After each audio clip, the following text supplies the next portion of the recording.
In this video, we're going to be removing and replacing the rear shocks on a 2014 Toyota Sienna. First things first, go ahead and remove the rear wheels, like so. Next, you're going to want to open up the rear tailgate, and right here, you're going to see these little covers, and you're going to take a little screwdriver and pop that sucker off just like that. Do the same for this side. Next, you're going to see this little boot here, and you just got to squeeze it and pull it, and it should come right off. Like that. Same for this side. Just kind of squeeze and pull. It's pretty soft. Next, you're going to need a 17 millimeter ratcheting wrench and a 6 millimeter hex key. You don't necessarily need a ratcheting wrench, but it's just going to make the job easier and quicker.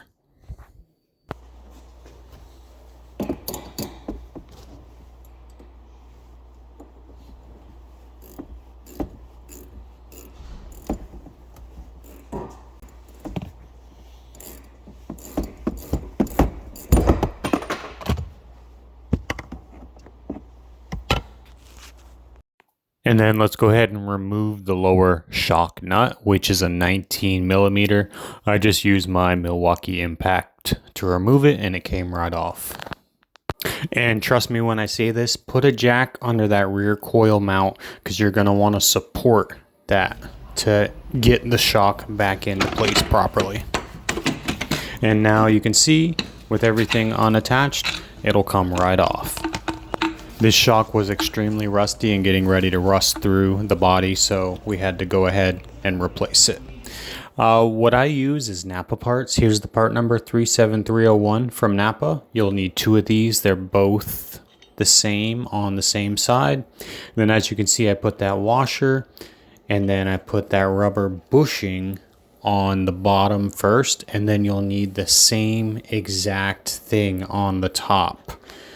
And then obviously on top of that goes the nut. But I put some lube on that stud there and then just slide the shock right on. And you'll have to use that jack to jack it up to be able to access the top stud through the body. You'll see what I'm talking about when you try to put the shock in place. Now that you have the suspension jacked up, it'll reach from the inside, and then go ahead and make sure the bushing is centered, and then you'll want to take your other bushing and your flat metal washer, put that on, and then put the nut on. Now the new ones do not, well, these at least do not have a hex head, so you're going to have to use something like a vice grips to basically hold the top from spinning. Unfortunately, it doesn't have a hex, so that kind of sucks, but got to do what you got to do. Sometimes what I'll do is I'll hold the top of the shock body, I guess, or whatever, the metal valve, with a rag and a pair of vice grips to hold it.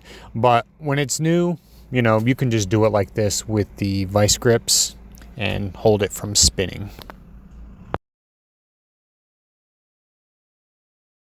Go ahead, get your lower bolt tightened up, put your wheel back on, and you're all set. It's a pretty easy job. I hope this video helped you out. Have a good one. Peace.